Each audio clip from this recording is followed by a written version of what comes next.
Welcome to the Royish Good Looks podcast, episode number 14. Today, we are talking about cover songs, why they're awesome on so many levels, and I'm going to share some rare recordings of my own cover songs.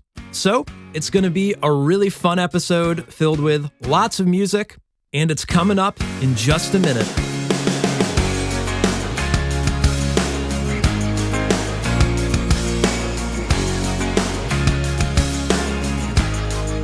I have a really long history with making covers throughout my musical journey. Some of them I've made with old bands that I was in. Some of them I've made totally on my own. And I've even made cover songs as a living. I used to work making karaoke backing tracks for pop songs and country songs. Basically, any popular music that you might want a karaoke track to sing along with. And of course, you can probably count the parody songs on the Royish Good Looks YouTube channel as covers in a way too. So I'm no stranger to re-recording other people's music. Covers are really interesting to me for a bunch of different reasons. You get to borrow someone else's song, and that's just so cool.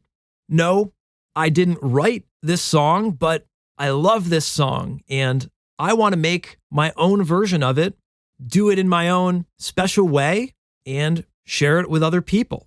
There are just so many cover songs that I love that I probably would never know the original song if it wasn't for that cover version. And it's not a matter of, which version of the song is better. It's just a matter of celebrating really awesome music. When you make a cover song, you're sort of paying tribute to that original artist and maybe even exposing it to a new audience. And that's obviously an amazing thing.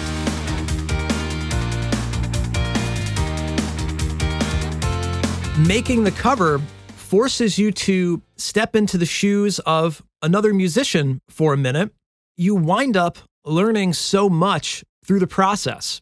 You have to study the original at least a little bit to be able to make your own cover.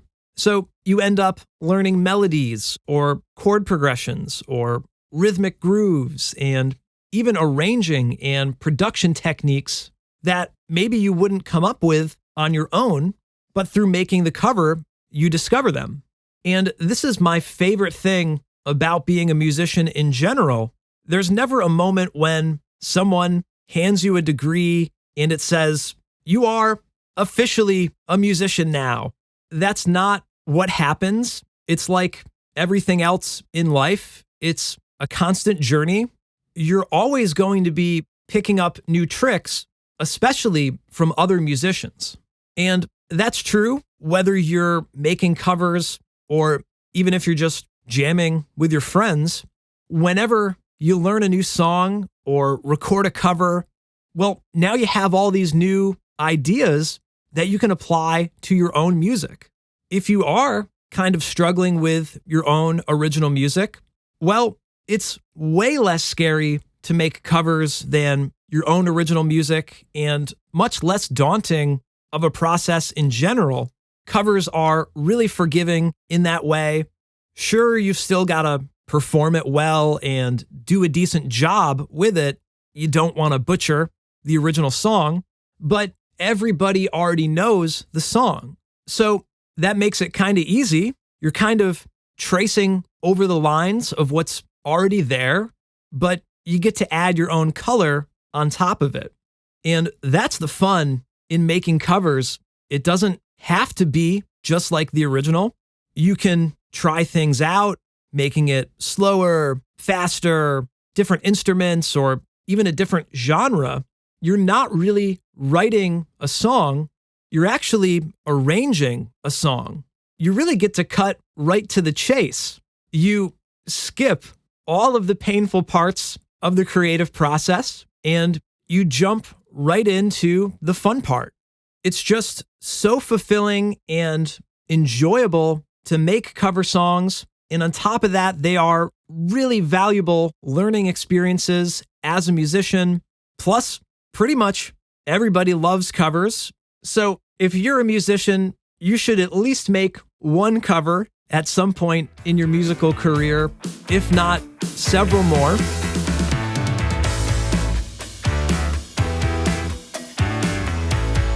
Like I said, I've made a ton of covers, not just recording, but I've also performed a lot of covers live as well. In fact, one of the best live shows I ever played was actually a complete cover show. In November 2015, my band played a show where every band on the bill performed as another band. So we covered The Offspring for a whole set, and it was a total blast, easily in my top 5 shows ever. It might even be number 1. Everyone knew all of the songs from the very first notes we played. People in the crowd were singing along, having a great time, and we didn't even really play the song super tight. But that didn't matter. No one cared. It's like, hey, I know this song. I like this song. I'm sure you've heard that cliche when you go to a show and someone in the back yells, "Play Freebird." You want to hear what you want to hear, and that's usually something you've already heard. So that's part of the magic of making covers. And of course, my band recorded an Offspring cover to promote the show.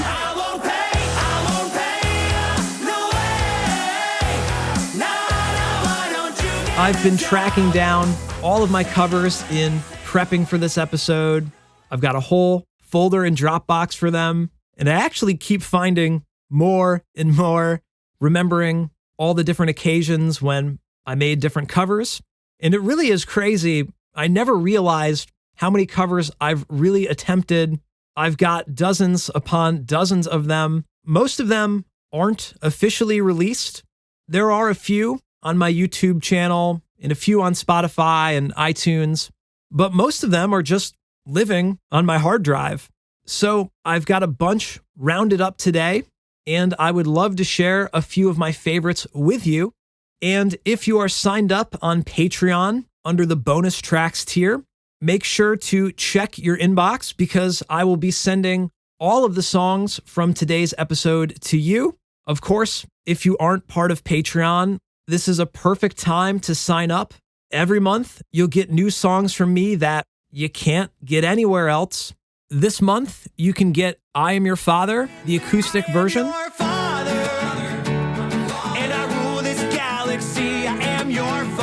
So you can get that song, plus all the extra songs from today's episode. So if you'd like to download any of them, head over to patreon.com/RoyishGoodLooks and sign up at that bonus tracks tier. It is a great way to support this show and my music. And of course, I really appreciate that. So in no particular order, first up is kind of a funny one. It's a song called Roller Coaster Smoke by the band Punchline. The others are coming to take us away. I don't know what they want because they never say. It wasn't meant to be any kind of viral success. It was actually recorded as a surprise birthday gift for a friend, but I did post it to a YouTube channel in 2013 called Royish Good Looks. Yep. That's right. It was literally the first song I ever posted to that channel. I had originally planned Royish Good Looks to be sort of an outlet for covering songs. So if you go way back on that channel, you'll find a few covers before I started making only Star Wars songs. That same year, I was really big into recording songs for birthday gifts, and I was also just on a ukulele kick. So not long after that, I also recorded a cover of Harry Nilsson's Best Friend for my best friend, Joey. People, let me tell you about my best friend. He's a warm-hearted person who will love me. And this one actually is on Spotify. I totally forgot. It's actually got 11,000 plays there. Hey, Joey, how cool is that? A year earlier, in 2012, I turned 23 years old, and since nobody likes you when you're 23, my band put out a cover of What's My Age Again by Blink-182.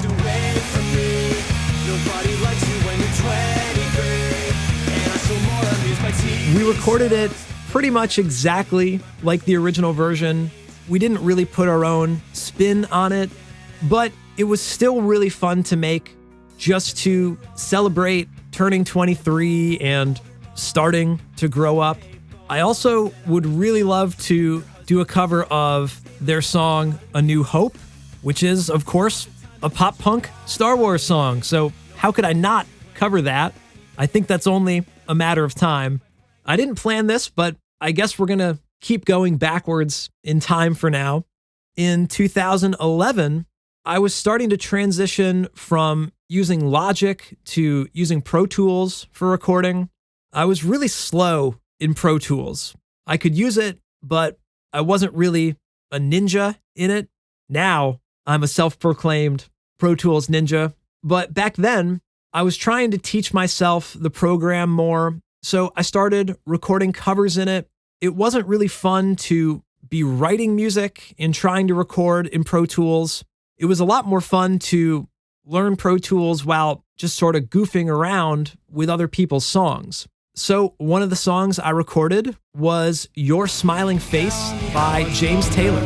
Go stronger every day. Oh, how much longer? And I love this song. I love James Taylor too. And unlike What's My Age Again, I totally changed the vibe of this song. It goes from being sort of a laid-back, adult, contemporary, folky, acoustic song to being this really upbeat and almost a little bit too rocking of a cover. I also love how this song has multiple key changes in it. Every verse jumps up 2 keys. How much longer? I don't do a lot of key changes in my own songs. I think the only one I've ever done a key change in is I'm Mr. Meeseeks at the very end. So I can go away. Remember that band, The Darkness? They did that song, I Believe in a Thing Called Love. The album that song is from is absolutely stellar. They were kind of a one-hit wonder, but they had so many other good songs. So in mid-2012, I covered their song, Growing on Me.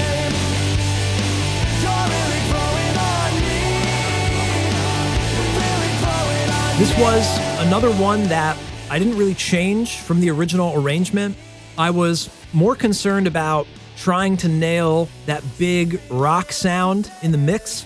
I was just starting to record bands full-time, so I needed to get better at making recordings that sounded rock and roll, and this cover was one of my first attempts at that.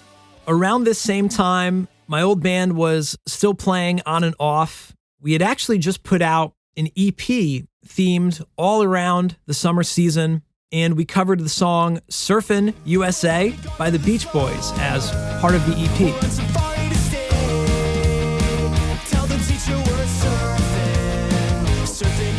And this one I'm really proud of. I had learned a bunch from doing the James Taylor cover and the Darkness cover and a few other projects in mid-2012.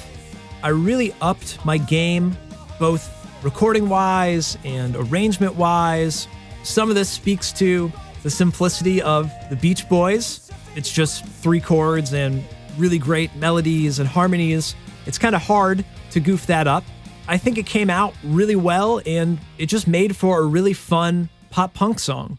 If you couldn't already tell through some of my music, I am a big Sting and The Police fan. In 2012, I recorded a cover of Every Little Thing She Does Is Magic. Every little thing she does is magic. Everything she does just turns me on. I love the energy in this song. Later in 2015, my band recorded a pop punk version of Message in a Bottle.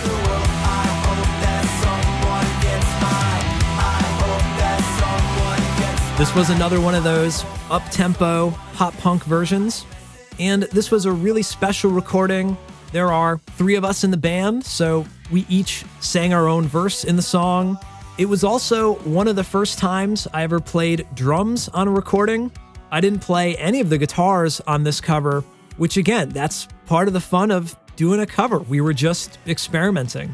I haven't recorded any covers or even parodies in the last few years. I've definitely focused more and more on making original songs lately, but occasionally I record videos for Instagram and Facebook playing cover songs live with my acoustic guitar or on my piano. So follow me there at Royish Good Looks, because I think this is reigniting an old flame. It would definitely be fun to do more covers. A few years ago, I really did want to get in the habit of recording sort of live in-studio covers where I would set up a camera and film the live performance. In 2016, I filmed a cover for the song Million Reasons by Lady Gaga.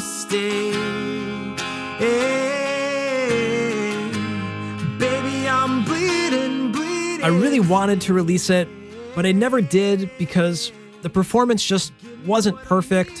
It is really hard to nail a performance live in one take, especially on camera. Plus, the song is kind of a really odd choice for a typical Royish Good Looks song. It's slow and kind of somber, and I even filmed the video in black and white, but it is a really powerful song, and I kind of wish I did put it out. Another one of my favorite live acoustic covers I did was from 2017. The band Goldfinger had just put out a new album, and there was a song on it that I just couldn't get out of my head. And I did sort of an impromptu recording of it. The song is called Don't Let Me Go. Hang on, hang on, hang on. Don't let me go. It is such a great song. Really, all of these covers that I shared today are great songs. I love them all, and I hope you enjoyed hearing my versions of them. I hope I didn't butcher them too much. And if you weren't familiar with any of them, I also hope you check out some of the original versions. Like I said earlier, one of the best parts about making a cover is just celebrating good music and the cool people that make it and sharing that with others. So I will link all of the original songs from today's episode in the show notes if you would like to check them out. And again, if you are a patron on the bonus tracks tier or above, I will be sending you the MP3s of all the covers from this episode as well. If you're not a patron yet, this is a great time to sign up, not just for these bonus songs every month, but patrons get lots of other cool perks too, like monthly Q&As, asking me anything, Star Wars, songwriting, recording, YouTube, whatever you want to ask, I will give you an answer, and I might even answer it on the show. I will check out your art, your music, your podcast, whatever you create, and I will give you my personal feedback on it. And you can even get your name listed as a producer on new podcasts and videos. It's a whole community, and I would love for you to be a part of it. Plus, you'll be helping support this show and my music. So if that sounds cool to you, sign up for my Patreon at patreon.com/RoyishGoodLooks. Otherwise, make sure to follow me on Instagram, Twitter, Facebook, and TikTok at Royish Good Looks. Join our private Facebook group called Royish Good Looks. And whenever you're listening, make sure to share the podcast episodes in your feeds and tag me. I really appreciate your help. So thank you for listening today, and I'll talk to you in the next episode. Take care.